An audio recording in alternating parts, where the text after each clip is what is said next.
चलिए रिकॉर्डिंग भी ऑन हो गया। तो मैं यहाँ क्या बोल रहा हूँ, अभी तक हमने हिमालय का भौतिक विभाजन देखा कल, है ना।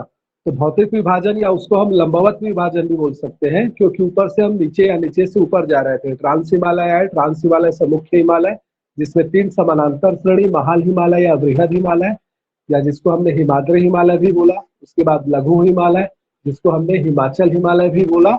और लास्ट क्या, शिवालिक हिमालय। तो ये आपका लंबवत विभाजन था या भौतिक विभाजन जिसको बोला जाए। दूसरा आपका होता है हिमालय का प्रादेशिक विभाजन या क्षैतिज विभाजन, है ना। तो देखिए इसका मैं डायग्राम बनाया हूँ, आप इसको बनाइए। और थोड़ा सा अगर दिक्कत नहीं होना चाहिए, ये देखो सबसे पहले मैं एक हिमालय बनाया हूँ, बता रहा हूँ कैसे बना है। एक हिमालय बनाए हैं और इस हिमालय से लेकर फिर सबसे पहले यहाँ से एक नदी निकाले हैं। ये आपका सिंधु नदी ऐसे करके निकाला हूँ। जस्ट सिंधु नदी के यहाँ से ऐसे करके एक सतलज नदी निकाले हैं। और ये नदी जो है ना, यही विभाजन का आधार है। तो देखिए सबसे पहले एक सिंधु नदी यहाँ से निकाला हूँ, दूसरा यहाँ से एक सतलज नदी निकाला हूँ, और सतलज नदी के जस्ट नीचे यहाँ पर मैं काली नदी निकाला हूँ, काली नदी। और ये सतलज, ये वाला जो है ना, ये लकीर दो खींचे हम ऐसे, यही हिमालय को हम शो कर रहे हैं। ये जो 2 लाइन है, ये हिमालय को शो कर रहा है। और यहाँ सतलज जैसे ही यहाँ से हिमालय को क्रॉस करके इधर गया है, वही एक लाइन खींचे है। यहाँ पर से काली नदी यहाँ से निकल कर जहाँ इधर गई है, वहीं पर से एक लाइन खींचे है ऐसे सीधा। यहाँ पर देखो ब्रह्मपुत्र नदी को ऐसे निकाले हैं और इसको यहाँ से टर्निंग करके ऐसे करके यहाँ पर लाके मिलाए हैं गंगा नदी से। ये गंगा नदी है आपका। और ये काली नदी आपकी जाकर गंगा नदी पर ही मिली है। तो गंगा नदी को यहाँ से निकाले हैं ऐसे करके, और यहाँ से दोनों को मिलाकर ब्रह्मपुत्र और गंगा को ऐसा बना दिए हैं। दूसरी बात, यहाँ से एक नदी निकली है और इसको हम यहाँ पर मिलाए हैं और यहाँ से फिर एक लाइन खींचे है। तो यही आपका क्या है, विभाजन का आधार है। नदियां मीन्स ही विभाजन का आधार है, हिमालय के प्रादेशिक विभाजन का। डायग्राम आप लोग बनाइए, है ना, ये डायग्राम। Good morning. ये डायग्राम बनाइए। सबसे पहले ये 2 लाइन हिमालय के रूप में ऐसे करके शो करो। सबसे पहले इसी को बनाओ, है ना। और उसके बाद इधर से स्टार्ट करो, सिंधु नदी को पहले लाओ, और सिंधु के बाद सतलज कहाँ से लेना है इसको थोड़ा गौर करना। और इधर कितना स्पेस लेना है, सतलज को ले जाकर उधर सिंधु में जोड़ दिए हैं। अभी नदी से मतलब नहीं है, नदियां पढ़ेंगे बाद में, लेकिन फिलहाल नदी ही इसका आधार है बांटने का, इसलिए यहाँ पर नदी को शो किया जा रहा है। ठीक है जी।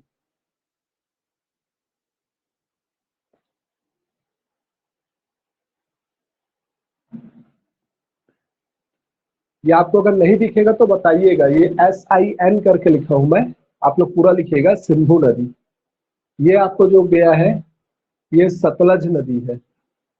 नाम बाद में बता दूंगा, पहले डायग्राम बना लो। ये आपका एक काली नदी है, यहाँ पर मैं जी लिखा हूँ, गंगा नदी। यहाँ पर मैं टी लिखा हूँ, टी मीन्स तीस्ता नदी। ये आपका बी लिखा है, बी मीन्स ब्रह्मपुत्र नदी।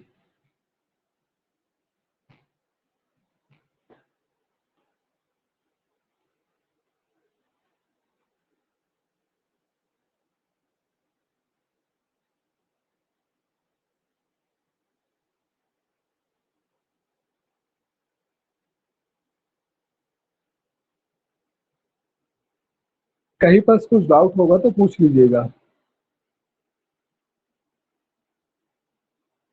तीस्ता, टी मीन्स तीस्ता, तीस्ता नदी, है ना। टी मीन्स तीस्ता नदी।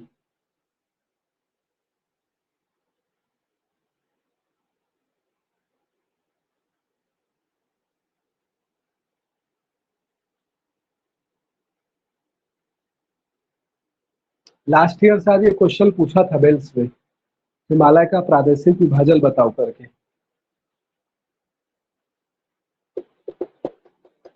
कल का क्वेश्चन पेपर देखे हो, मेंस का 3rd पेपर का क्वेश्चन पेपर।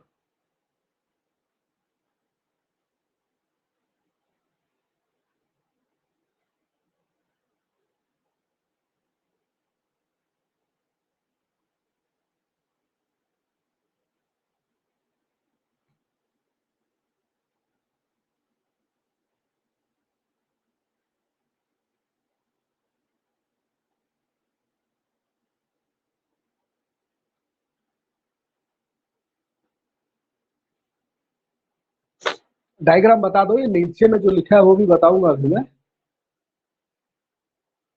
फिर से मैं बोल रहा हूँ, 2 लाइन ये पहले बना लेना। ये हिमालय को दर्शा रहा है पूरा आपका, यहाँ से यहाँ, यहाँ से एक नदी ऐसे निकाले ऊपर से, यहाँ सब नदी ऊपर से निकला है ना, देखिएगा एक सिर्फ नदी है गंगा जी, हम यहाँ से बनाए हैं। स्क्रीनशॉट भी ले लेना है ना, उसके बाद में काम आएगा।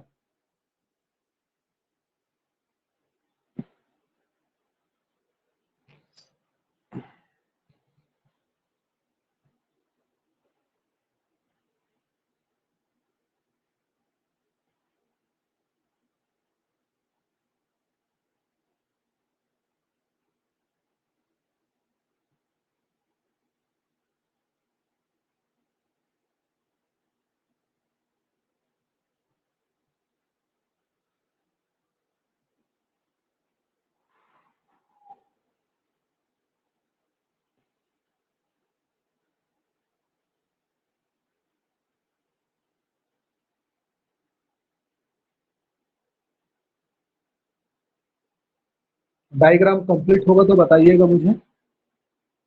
देखो नीचे में क्या लिखे हम बता दे रहे हैं। ये जो लाइन है, ये जो हम बनाए हैं सतलज से लेकर, सतलज से जो नीचे गया है, सतलज से इधर वाला जो पार्ट है, इसको हमने लिखा है पंजाब हिमालय। क्या लिखे हैं? पंजाब हिमालय। इसके बाद जो इधर वाला पार्ट है, ये आपका लिखा है कुमायूं हिमालय, नेपाल हिमालय, असम हिमालय।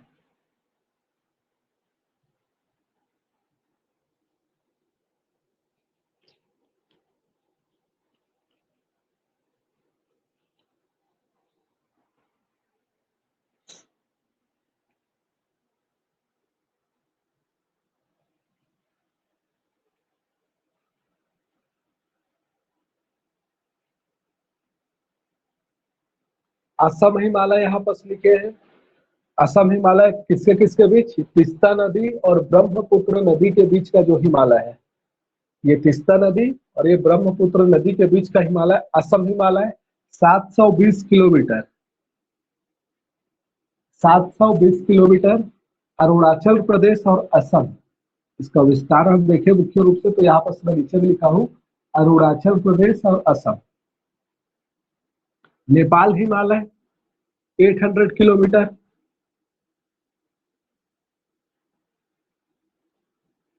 800 किलोमीटर। नेपाल और सिक्किम, नेपाल भूटान सिक्किम, आप भूटान भी यहाँ ऐड कर सकते हो। नेपाल में, भूटान में, सिक्किम का विस्तार।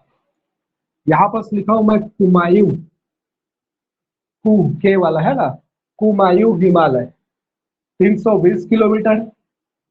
उत्तराखंड यूटी है ना, मुख्य रूप से उत्तराखंड।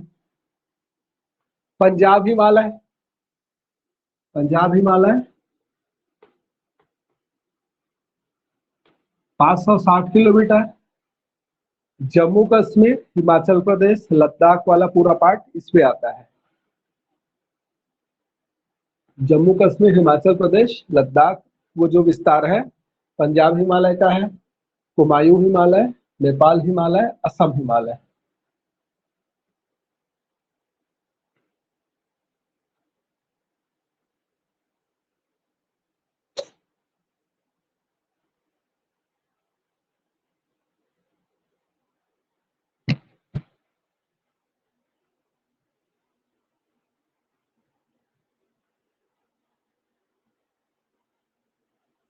आगे बढ़ा जाए, देखो आप लोग एक बार कंफर्म करिए, मैं आगे बढ़ूं अब समझाना।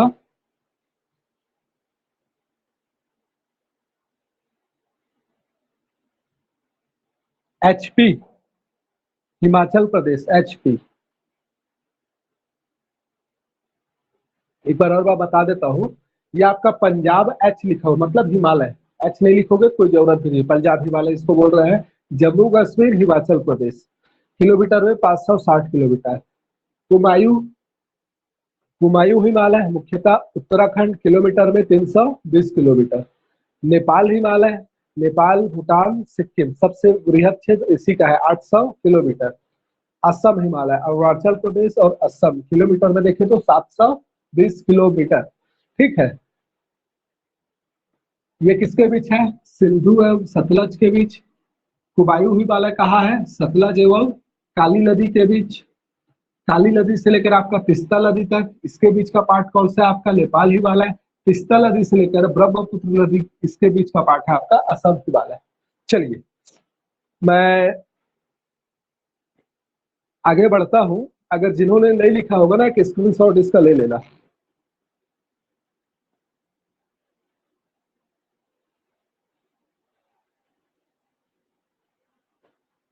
ठीक है। और दूसरी बात, हो सकता है ये क्लियर विजिबल ना हो, तो मैं इसको बार बार अभी कम से कम 4-5 बार मैं बोल भी चुका हूँ, तो रिकॉर्डेड वीडियो से थोड़ा देख भी लीजिएगा, जो अभी जस्ट जुड़े होंगे या जो नहीं बना पाए होंगे। ठीक है जी, दो चार लोग कंफर्मेशन दो, आगे बढ़ जाए, समझाए इसको।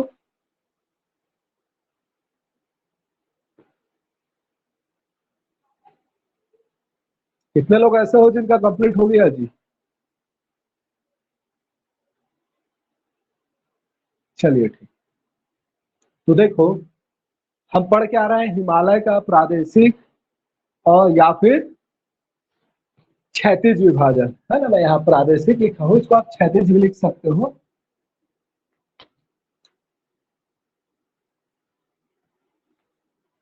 काहे की क्वेश्चन देखो, क्वेश्चन अगर वर्ड ही बदल दिया तो फिर कंफ्यूजन हो जाएगा ना।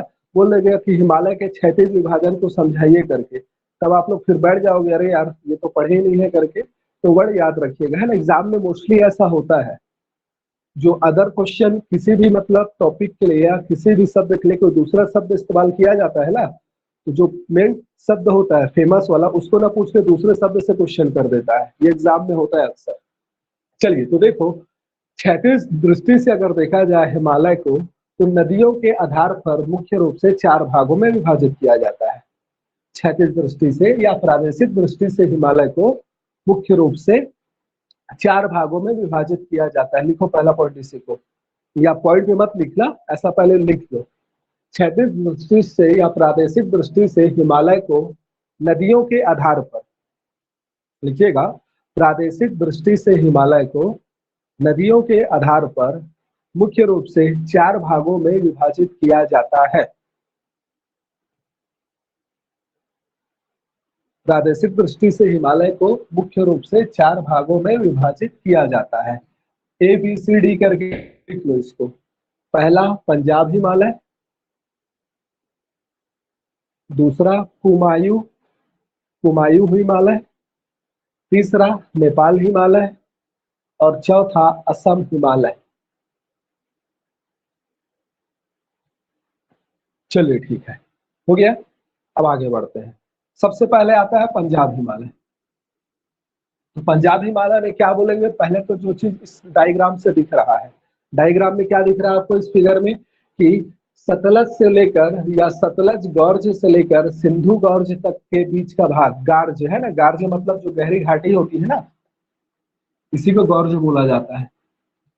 ठीक है, ये आपका क्या कहलाता है? गॉर्ज कहलाता है। तो याद रखिएगा, हम क्या बोल रहे हैं, सतलज से लेकर सिंधु नदी, सतलज गॉर्ज से लेकर सिंधु नदी तक, सिंधु नदी गॉर्ज तक के बीच का भाग क्या कहलाता है आपका? पंजाब हिमालय कहलाता है। इसमें मुख्य रूप से जम्मू कश्मीर और हिमाचल प्रदेश में स्थित हिमालय के भाग आते हैं, जिसकी चौड़ाई कितनी है? 560 किलोमीटर है। ठीक, ये इतना तो पहले से इसमें से दिख ही रहा है डायग्राम में। आगे अगर बढ़े तो इस हिमालय में मुख्य रूप से आपका ट्रांस हिमालय, जो ट्रांस हिमालय के अंतर्गत आप क्या क्या आ रहा है?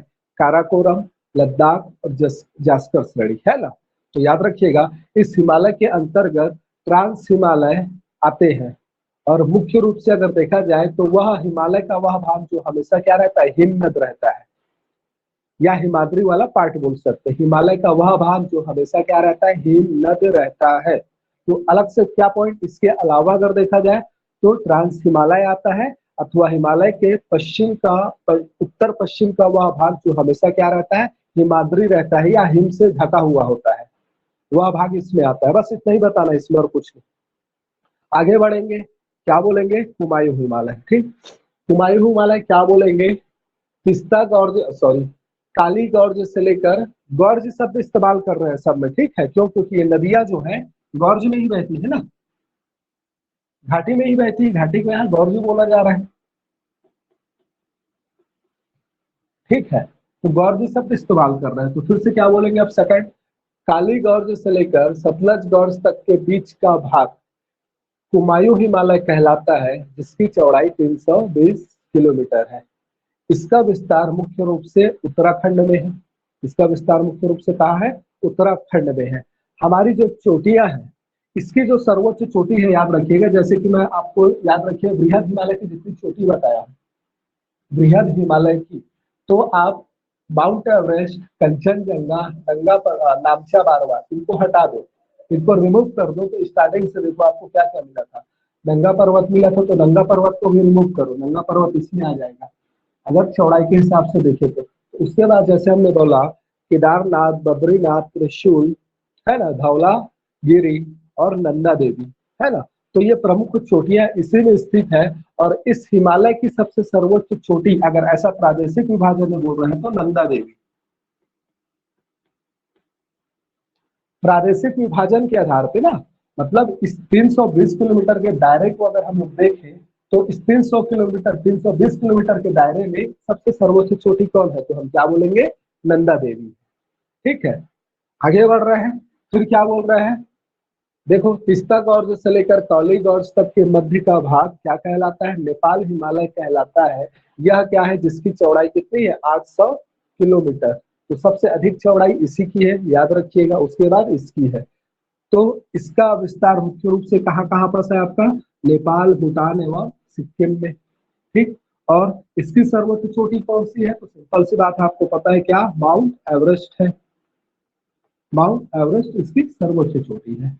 नेक्स्ट पॉइंट क्या बोलेंगे? और इसमें नहीं है, भारत में सिक्किम बोल सकते हो, कंचनजंगा वगैरह भी इसी में स्थित है। लास्ट क्या है आपका? असम से लेकर क्या? ब्रह्मपुत्र गॉर्ज से लेकर तिस्ता गॉर्ज तक के मध्य का भाग, मध्य के भाग का हिमालय कौन सा हिमालय कहलाता है आपका? असम हिमालय कहलाता है, जिसका मुख्य रूप से विस्तार अरुणाचल प्रदेश एवं असम में है। ठीक, उसके बाद क्या? इसकी चौड़ाई कितनी है? 720 किलोमीटर है। ठीक है, इसकी सर्वोच्च चोटी कौन है? तो नामचा बारवा है।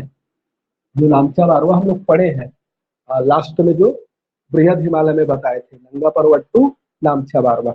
तो इतना आपको इसमें बताना है। ठीक है, लास्ट ईयर के क्वेश्चन पेपर में या जस्ट उससे पिछले साल इसको पूछा गया है कि प्रादेशिक विभाजन क्या होता है करके। तो इतना आपको सिंपल सा डायग्राम बता के बता देना है।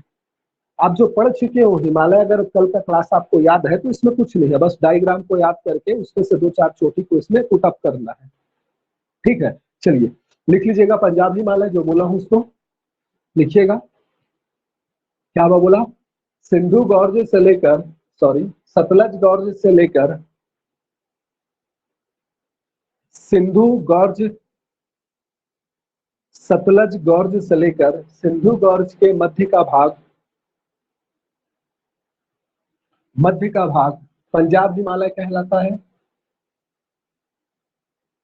पंजाब हिमालय कहलाता है, जिसका मुख्य विस्तार, जिसका विस्तार मुख्य रूप से जम्मू कश्मीर एवं हिमाचल प्रदेश में है। जिसका विस्तार मुख्य रूप से जम्मू कश्मीर एवं हिमाचल प्रदेश में है। हिमाचल प्रदेश में है। इसकी चौड़ाई 560 किलोमीटर है।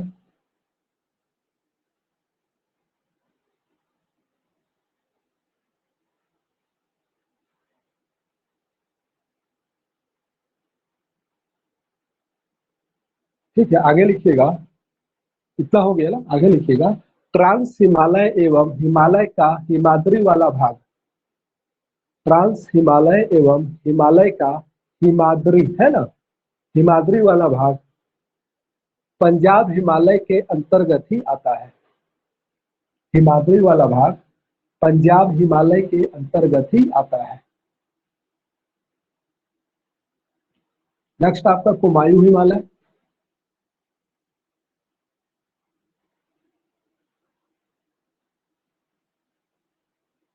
लिखिएगा। नेक्स्ट में कुमायूं हिमालय लिखिएगा। काली नदी से लेकर, काली नदी से लेकर सतलज नदी के मध्य का भाग, ये कुमायूं लिखा है ना, शब्द गलत मत लिखिएगा। काली नदी से लेकर सतलज नदी के मध्य का भाग कुमायूं हिमालय कहलाता है। कुमायूं हिमालय कहलाता है, जिसका विस्तार मुख्य रूप से उत्तराखंड में है। जिसका विस्तार मुख्य रूप से उत्तराखंड में है।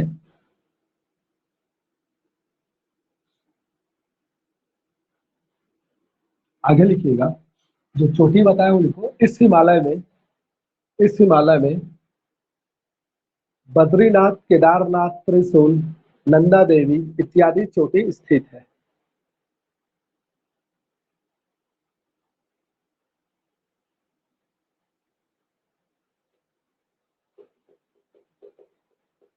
इस हिमालय में बद्रीनाथ, केदारनाथ, त्रिशूल, नंदा देवी इत्यादि चोटी स्थित है।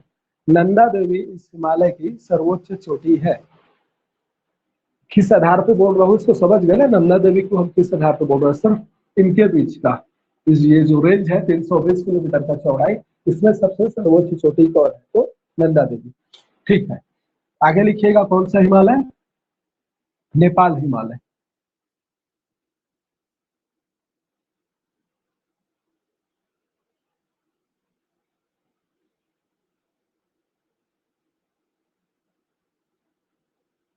लिखिएगा, तीस्ता नदी से लेकर काली नदी के मध्य का भाग,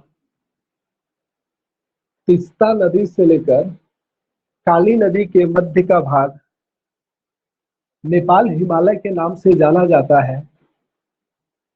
नेपाल हिमालय के नाम से जाना जाता है। तीस्ता नदी से लेकर काली नदी के मध्य का भाग नेपाल हिमालय के नाम से जाना जाता है, जिसका विस्तार मुख्य रूप से जिसका विस्तार मुख्य रूप से नेपाल, भूटान एवं सिक्किम में है।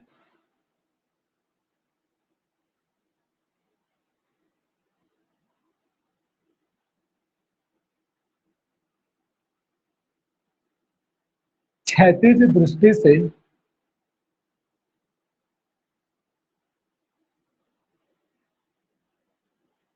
क्षैतिज दृष्टि से यह हिमालय का सबसे बड़ा भाग है, जिसकी चौड़ाई 800 किलोमीटर है।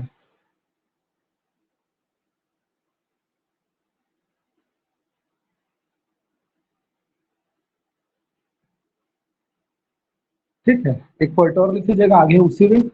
इसी हिमालय में हिमालय की सर्वोच्च चोटी माउंट एवरेस्ट स्थित है। इसी हिमालय में हिमालय की सर्वोच्च चोटी माउंट एवरेस्ट स्थित है। हिमालय की सर्वोच्च चोटी माउंट एवरेस्ट स्थित है।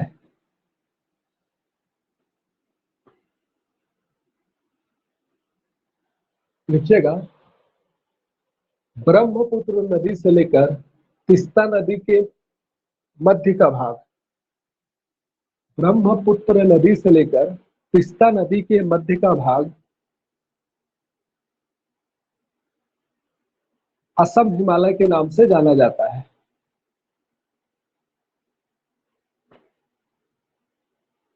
जिसका विस्तार मुख्य रूप से अरुणाचल प्रदेश एवं असम में है।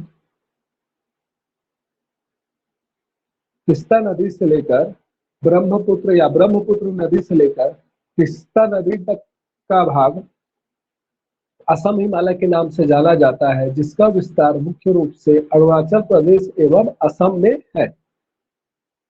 इसकी चौड़ाई 720 किलोमीटर है। चलिए, तो यही आपका सिंपल सा इसमें पूछ रही है। आपको मेनली याद करना है वो बृहद हिमालय, और ये डायग्राम को बस देखना है कि कौन से नदी के बीच है, और ये किलोमीटर को देखना है ना? किलोमीटर को याद रखना है आपको। चलिए आगे बढ़ते हैं हम लोग। मिटा रहा हूँ अब इसको, है ना? मैं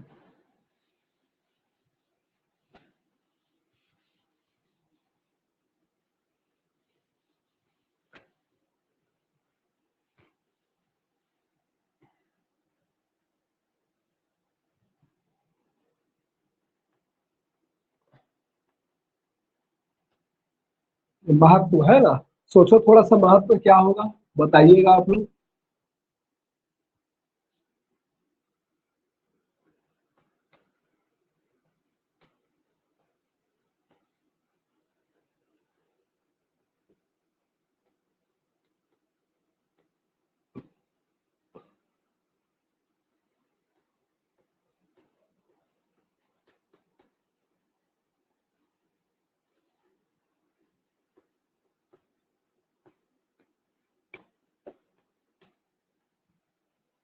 देखो, जब हिमालय के महत्व की बात आती है तो 4 पॉइंट में डिवाइड करके कि इसका प्राकृतिक रूप से क्या महत्व है अपने हिमालय का, आर्थिक रूप से क्या महत्व है, पर्यावरणीय रूप से क्या महत्व है, और सामरिक रूप से क्या महत्व है। किसी के माइंड में अगर कुछ आ रहा होगा, खैर थोड़ा सा भी अगर सोचेंगे तो आते जाएगा महत्व, है ना विभाग को, कि हिमालय जो विशाल पर्वत के रूप में भारत के उत्तर में स्थित है ना। तो विशाल पर्वत जो उत्तर में स्थित है, इसका हम लोग एक एक करके डिस्कस करते हैं ना। सबसे पहले नेचुरल या प्राकृतिक महत्व की बात आती है। तो देखिए, अगर प्राकृतिक महत्व में बोला जाए तो क्या महत्व इसका है, तो प्राकृतिक महत्व, है ना, क्या क्या बोला जाए प्राकृतिक रूप से, तो सबसे पहले तो आप यही बोल सकते हो कि भारत की जलवायु को निर्धारित करने में इसका एक अहम योगदान है। नेचुरली देखोगे तो भारत की जो जलवायु है, उष्णकटिबंधीय मानसूनी जलवायु है, तो ये जो मानसूनी जलवायु है, इसके निर्धारण का आधार हिमालय है। अगर हिमालय नहीं होता तो हम सिर्फ ये बोलते भारत क्या है, उष्णकटिबंधीय है ना। तो सबसे पहले जलवायु में हम क्या बता रहे हैं, जलवायु के निर्धारण में इसका आधार है, महत्व है।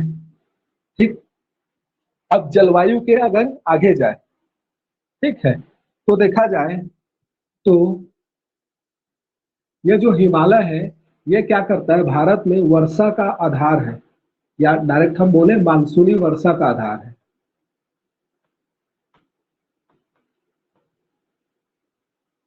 मानसूनी वर्षा, क्योंकि आपको पता होगा जो मानसूनी वर्षा है, मानसून को लेकर ना बेफिक्र रहिए, बहुत अच्छे से पढ़ेंगे। आज तक आप वो लोग ना मानसून एक बार पढ़ने के बाद आपको ना मतलब एकदम खुश हो जाओगे, वास्तव में भारत में ऐसा ऐसा मानसून वर्षा होता है करके। तो मानसून क्या अपने आप में पर्वतीय वर्षा है, मतलब मानसूनी वर्षा के लिए पर्वत होना अनिवार्य है, अदरवाइज वर्षा नहीं होगा।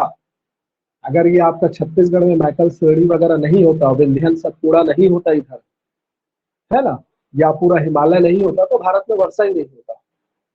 ठीक है, तो ये जो पर्वत है भारत के, वर्षा के प्रमुख आधार है। तो इसी प्रकार ये क्या है, ये जो हिमालय है, ये भी अपने आप में क्या है, एक वर्षा का आधार है। ठीक, नेक्स्ट पॉइंट अगर हम बोले तो ये देखो, एक तो आपका शीतकाल और दूसरा क्या, ग्रीष्मकाल। इन दोनों में इसका क्या महत्व है।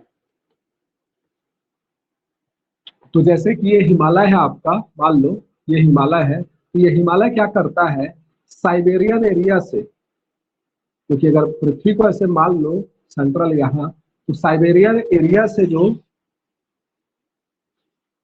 यहाँ आपका भारत का एरिया है, तो ये साइबेरियन एरिया से जो ठंडी हवा इधर आती है शीतकाल में, तो मैं क्या बोल रहा हूँ, शीत ऋतु में, शीत ऋतु में साइबेरिया मतलब रूस वाला पार्ट है ना, जो ठंडा इलाका है, वहां से जो ठंडी हवाएं आती है उसको भारत आने से रोकती है, जिससे भारत का तापमान ज्यादा कम नहीं हो पाता। अगर हिमालय नहीं होता तो भारत का टेम्परेचर जो होता है ना ठंड में, वो और बहुत कम रहता।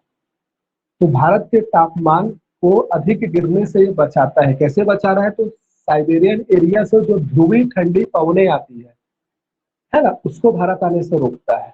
कब, शीत ऋतु में। तो शीत ऋतु में क्या कर रहा है, ध्रुवीय ठंडी पवनों को जो साइबेरियन एरिया से आती है उसको आने से भारत में रोकता है। ग्रीष्म काल में क्या करता है, तो ग्रीष्म काल में क्या करता है, जो हमारी क्या है तापमान है उसमें अधिक वृद्धि होने से रोकता है। फिर से मैं एक बात बता रहा हूँ, हिमालय के कारण ग्रीष्म काल में उत्तर भारत, संपूर्ण उत्तर भारत का तापमान में अधिक वृद्धि नहीं हो पाती। अगर हिमालय नहीं होता तो शीतकाल में हमारा टेम्परेचर बहुत ज्यादा डाउन होता, और ग्रीष्म काल में हमारा भारत का टेम्परेचर बहुत ज्यादा हाई होता। लेकिन ऐसा नहीं हो पा रहा है, क्यों, जस्ट बिकॉज हिमालय। तो ये 4 पॉइंट आपको याद रखना है प्राकृतिक में। ठीक है, तो लिख लो, लिखते चलो। प्राकृतिक में लिख दीजिएगा, यह भारत में जलवायु निर्धारण का आधार है, यह भारत के जलवायु निर्धारण का आधार है। ठीक है,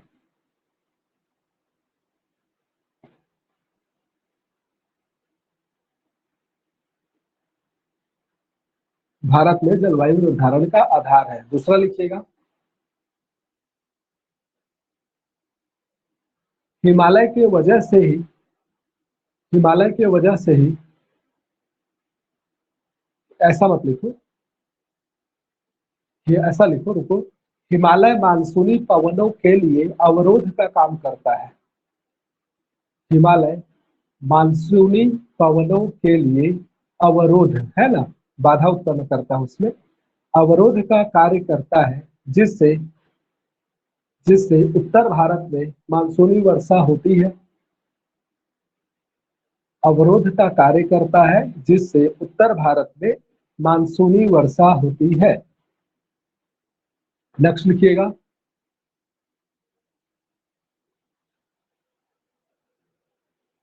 अगला लिखिएगा, यह शीतकाल में, यह शीतकाल में ध्रुवों की ओर से, ऐसा लिखिएगा, ध्रुव मत लिखो, यह शीतकाल में साइबेरिया की ओर से आने वाली ठंडी ध्रुवीय पवनों को, यह शीतकाल में साइबेरिया की ओर से आने वाली ठंडी ध्रुवीय पवनों को रोककर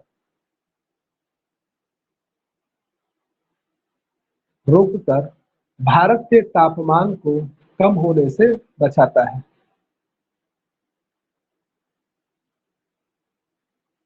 कम होने से बचाता है। नेक्स्ट लिखिएगा,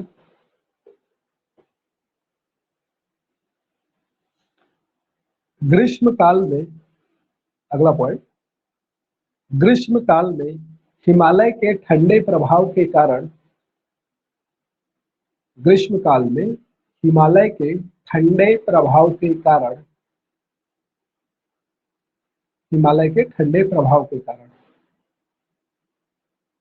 यह भारत के तापमान में अधिक वृद्धि नहीं होने देता। ग्रीष्म काल में हिमालय के ठंडे प्रभाव के कारण यह भारत के तापमान में अधिक वृद्धि नहीं होने देता। चलिए, ये आपका क्या हो गया, प्राकृतिक महत्व। आर्थिक की बात की जाए तो देखेंगे हम हिमालय में, जब वनस्पतियां मैं पढ़ाऊंगा, भारत की वनस्पतियां, वहां पर से हम पढ़ेंगे कि भारत में क्या पाया जाता है। हिमालय में अगर आप देखोगे तो आर्थिक में अगर सबसे पहले पर्वतों की बात करें, वृक्षों की बात करें, तो देवदार, चीड़, फर, ये तीन बता रहा हूँ, देवदार, चीड़, फर, ये सभी वृक्ष पाए जाते हैं। और ये सभी वृक्ष जो है इमारती दृष्टि से बहुत महत्वपूर्ण है ना, इमारतों की दृष्टि से ये क्या है, महत्वपूर्ण है। तो सबसे पहले यहाँ क्या पाया जाता है, मुलायम एवं मजबूत लकड़ी पाया जाता है इसके वनों में। हिमालय में जो स्थित वनस्पति है या वन है, तो हिमालय में स्थित वनों में क्या पाया जाता है,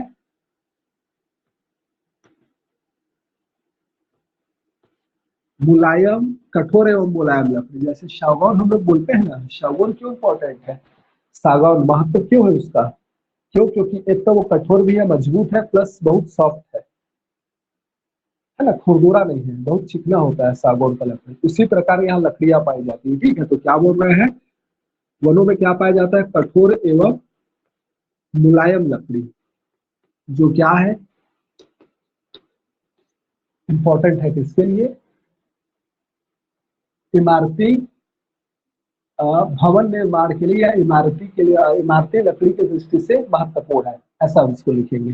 दूसरा अगर हम बोले तो क्या बोल सकते हैं इसमें, और क्या इंपॉर्टेंट है, तो आप देखोगे हिमालय में क्या पाया जाता है, मुख्य रूप से अगर देखोगे तो आध्यात्मिक खनिज।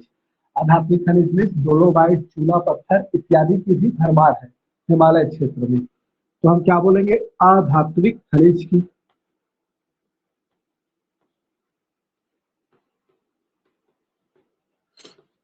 हिमालय की जो नदियां हैं, हिमालय से बहने वाली नदियां, इसको सदावाहिनी नदियां बोला जाता है।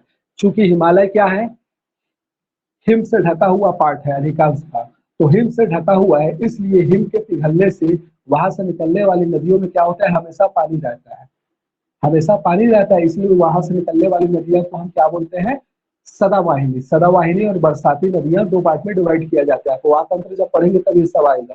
तो सदावाहिनी नदियां होने के कारण यहाँ क्या करता है, इनकी नदियों में हमेशा जल रहता है, जो उत्तर भारत के लिए जल संसाधन की दृष्टि से बहुत महत्वपूर्ण है। पूरा जो उत्तर भारत है आपका, पूरा यूपी, यूपी है, बिहार है पूरा आपका, या पूरा आपका ये दिल्ली है ना, ये जल संसाधन की दृष्टि से, या पूरा आपका हिमाचल और उत्तरांचल ले लो, ये पूरा जल संसाधन की दृष्टि से हिमालय पर डिपेंड है, क्योंकि हिमालय की जो नदियां से शुद्ध जल आ रही है, उसी से इनका पूरा गुजारा भत्ता होता है। अगर सदावाहिनी नदियां नहीं होती तब ये पूरा क्षेत्र जल साधन की दृष्टि से समस्या फेस करता है ना। तो थर्ड इंपॉर्टेंट चीज क्या, जल संसाधन। और जल संसाधन क्यों, क्योंकि यहाँ की नदियां जो क्या है, सदावाहिनी नदियां है, जिसके कारण इसके जल से संपूर्ण, जिसके कारण यह समस्त उत्तर भारत के लिए बोल सकते हो, या समस्त उत्तर भारत नहीं बोलेंगे तो बिहार, यूपी और उत्तराखंड, हिमाचल प्रदेश, इसके लिए, इनके लिए क्या करता है, साथ में दिल्ली के लिए, है ना। दिल्ली क्या है, यमुना पे पूरा चल रहा है दिल्ली का काम, और यमुना नदी का कहाँ से आ रहा है, आप हिमालय से ही देखो, ठीक है। तो ये सभी जितने राज्य हैं, ये जल संसाधन की दृष्टि से किसके ऊपर निर्भर है, हिमालय के ऊपर ही निर्भर है, या सदावाहिनी नदियों के ऊपर निर्भर है। और नदियां सदावाहिनी क्यों है, क्योंकि हिमालय है, हिमालय अगर नहीं होता तो सदावाहिनी नदियां ही कहाँ से आती, ठीक। दूसरी बात, यही जो सदावाहिनी नदियां हैं, है ना, जिनमें जल है, तो आप देखोगे यहाँ पर अनेक क्या है, विद्युत परियोजनाएं चल रही है हिमालय में, चल रहे हैं या नहीं, है ना, अनेक विद्युत परियोजनाएं, डैम बनाया गया है, फिर जगह जगह नदी पर डैम बनाकर टरबाइन लगाकर क्या किया जा रहा है, विद्युत का उत्पादन किया जा रहा है, इस दृष्टि से इम्पोर्टेंट है। और अगर देखें आप, तो सबसे इम्पोर्टेंट और अगर बोले तो यहाँ पर क्या है आपका, फलों की दृष्टि से इम्पोर्टेंट है ना, बागानी की दृष्टि से सबसे महत्वपूर्ण एरिया है बागानी और चारागाह, विशाल चारागाह का क्षेत्र है, बागानी और विशाल चारागाह का क्षेत्र। तो बागानी मीन्स क्या, बहुत सारे फल, आप पूरा असम वाला एरिया देखोगे तो चाय के लिए फेमस है। ये सभी क्या हो रहा है, हिमालय का जो पार्ट है, हिमालय का जो क्षेत्र है वही ना हो रहा है।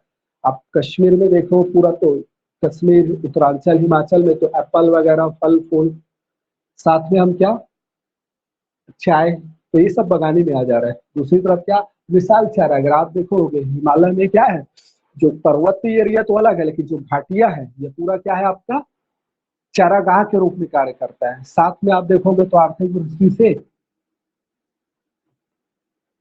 पर्यटन, पर्यटन की दृष्टि से भी ये क्या है, बहुत महत्वपूर्ण है।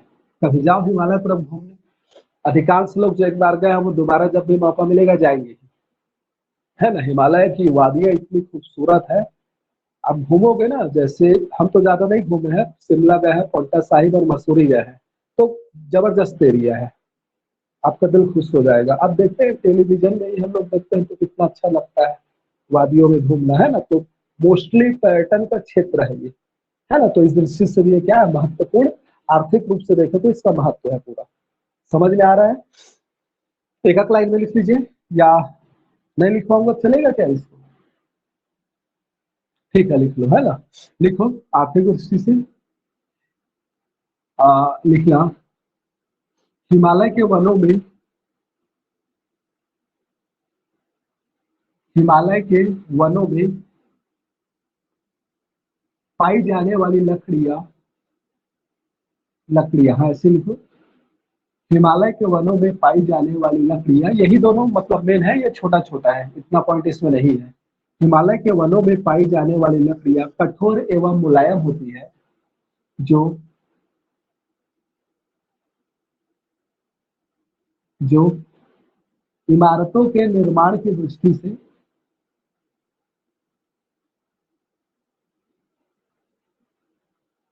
इमारतों के निर्माण, इमारतों के निर्माण की दृष्टि से महत्वपूर्ण है।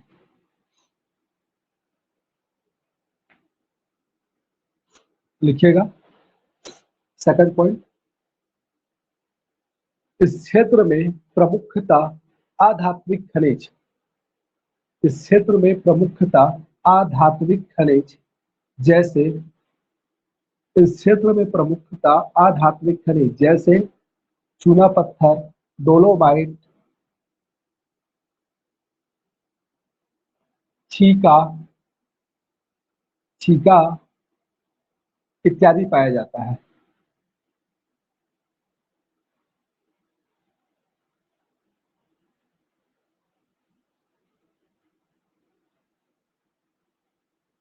ठीक है, नेक्स्ट लिखिएगा, हिमालय से निकलने वाली नदियां सदावाहिनी होती है। सदावाहिनी है ना, ये शब्द याद रख लीजिए, आज पहली बार सुने हैं, इंपॉर्टेंट है ये पूरा शब्द आपका। सदावाहिनी या सदा नीरा भी इसको बोला जाता है, सदा नीरा। हिमालय से निकलने वाली नदियां सदावाहिनी प्रकार की है। सदावाहिनी, हिमालय से निकलने वाली नदियां सदावाहिनी प्रकार की है, जिसमें सदावाहिनी प्रकार की है ना, जिसमें मत लिखो। अतः अतः अतः यह बिहार, यूपी, उत्तराखंड, हिमाचल प्रदेश, दिल्ली, अतः यह बिहार, यूपी, उत्तराखंड, बिहार, यूपी, उत्तराखंड, हिमाचल प्रदेश, दिल्ली के लिए जल संसाधन की आपूर्ति करता है। जल संसाधन की आपूर्ति करता है।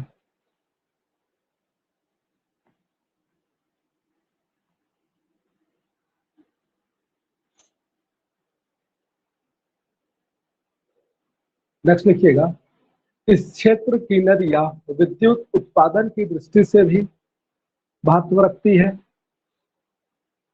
इस क्षेत्र की नदियां विद्युत उत्पादन की दृष्टि से भी महत्व रखती है।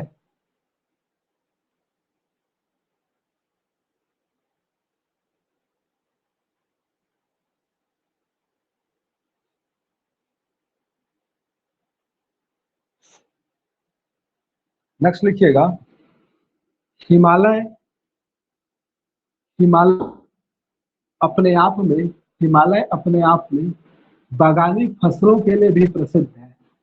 हिमालय अपने आप में बागानी फसलों, है ना, चाय, फ्रूट्स, ये सब के लिए, बागानी फसलों के लिए भी प्रसिद्ध है। साथ ही यहाँ साथ ही यह हिमालय अपने आप में बागानी फसलों के लिए प्रसिद्ध है। साथ ही यह विशाल चारागाह वाला क्षेत्र है। विशाल चारागाह वाला क्षेत्र है। नेक्स्ट लिख लीजिएगा क्या, साथ ही यह विशाल चारागाह वाला क्षेत्र है। पर्यटन की दृष्टि से भी, अगला पॉइंट, पर्यटन की दृष्टि से भी इस क्षेत्र का विशेष महत्व है। जैसे कि आप देखोगे पूरा एक मसूरी हो गया, शिमला हो गया, रोहतांग दर्रा हो गया, जिसमें मनाली आता है ना, ये पूरा क्षेत्र आप देखोगे, या मणिपुर वाला, मिजोरम वाला क्षेत्र देखोगे, तो आजकल पूर्वोत्तर को भी लोग बहुत इंटरेस्ट ले रहे हैं जाने में। ये पूरा एरिया जो है, आप कहीं भी जाओ, केदारनाथ, बद्रीनाथ, वो तो धार्मिक, ये अलग है, लोग घूमने ही जाते हैं प्लस देखने, ऐसा यहाँ का क्षेत्र है ना। तो सबसे ज्यादा इंपॉर्टेंट ये भी है ना, पर्यटन क्षेत्र है, इससे बहुत ज्यादा इनकम होता है इस क्षेत्र को। पर्यावरणीय की दृष्टि से देखें तो ये अपने आप में जैव विविधता वाला क्षेत्र है। क्या क्षेत्र है, याद रखिएगा, अपने आप में क्या है, जैव विविधता वाला क्षेत्र है। ठीक है, और दूसरा पॉइंट क्या, और आजकल अगर देखोगे तो जलवायु परिवर्तन के संकेतक के रूप में, जलवायु परिवर्तन के संकेतक के रूप में इसका मापन किया जा रहा है। मापन के संकेतक के रूप में इसका उपयोग होता है। जैसे कि आप देखोगे ना, टेम्परेचर हाई हो रहा है तो क्या हो रहा है, हिमालय पिघल रहा है, उसकी बर्फें ज्यादा पिघल रही है मापन किया जा रहा है ना, उसके आधार पे। तो जलवायु परिवर्तन के संकेतक के रूप में हिमालय के बर्फों का क्या किया जाता है, इस्तेमाल किया जाता है। और क्या पॉइंट है, यह वृहद जैव विविधता वाला क्षेत्र है। ठीक है, खासकर अगर देखोगे तो पूर्वोत्तर भारत या अरुणाचल प्रदेश का जो हिमालय है वो पूरा बायोडायवर्सिटी से क्या हुआ है, एकदम परिपूर्ण है, समृद्ध है। ठीक है, तो ये आपका इस पॉइंट में हो गया। सामरिक दृष्टि से अगर देखा जाए तो सामरिक दृष्टि से अगर इसका महत्व देखो तो क्या है, तो ये हमेशा से क्या रह रहा है, उत्तर की ओर से भारत के लिए क्या करता है, एक सुरक्षा कवच का काम करता है आक्रमण से, हमेशा से, प्राचीन काल से भी और अभी भी है ना। एक विस्तृत बेहद महान हिमालय होने के कारण हमारा जो भारत है ये हमेशा उत्तर की ओर से क्या रहता है, सुरक्षित रहता है। ठीक है, तो लिख लो इस पॉइंट को, पर्यावरण में लिख लेगा। पर्यावरणीय पॉइंट पे क्या लिखेंगे, सबसे पहले यह जैव विविधता की दृष्टि से एक समृद्ध क्षेत्र है, विशेषकर अरुणाचल प्रदेश का भाग, ऐसा लिखिएगा। यह जैव विविधता की दृष्टि से एक समृद्ध क्षेत्र है, विशेषकर अरुणाचल प्रदेश वाला भाग। ठीक है, नेक्स्ट लिखिएगा। जलवायु परिवर्तन के संकेतक के रूप में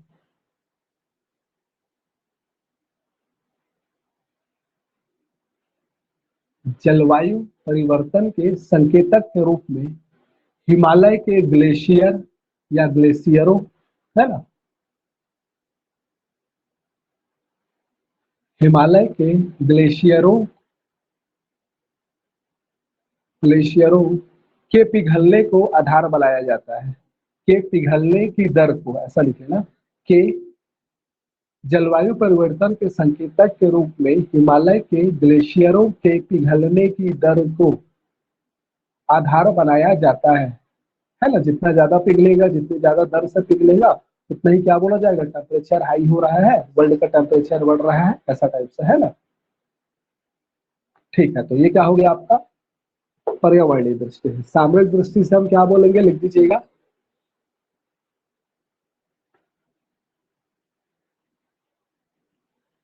यह भारत तो यह भारत तो उत्तर की दिशा से होने वाले आक्रमणों उत्तर की दिशा से होने वाले विदेशी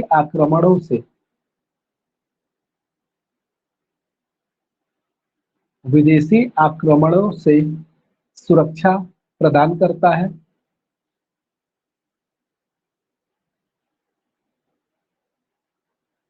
एक और पॉइंट ये भी बोल सकते हैं कि ऊंचा क्षेत्र होने की वजह से इसका रणनीतिक महत्व भी है ना। जैसे कि आप सियाचिन वाला ग्लेशियर ले लो, है ना, तो जो मान लो ऊपर में है उसका वो ज्यादा पावरफुल हो जाता है ना। नीचे से कोई दुश्मन है तो उसको नीचे से ऊपर चढ़ना और उस पर अटैक करना, और ऊपर वाले का नीचे अटैक करना, तो ऊपर वाले को ज्यादा आसानी जाता है नीचे अटैक करने में। ठीक है, तो एक पॉइंट अगर चाहोगे तो लिख सकते हो, क्या कि लिख लेना, ऊंचा स्थान होने के कारण इसका अपने आप में एक रणनीतिक महत्व है। ऊंचा स्थान होने के कारण इसका अपने आप में एक रणनीतिक महत्व है, जैसे सियाचिन ग्लेशियर का, ऐसा लिखेगा, जैसे सियाचिन ग्लेशियर का।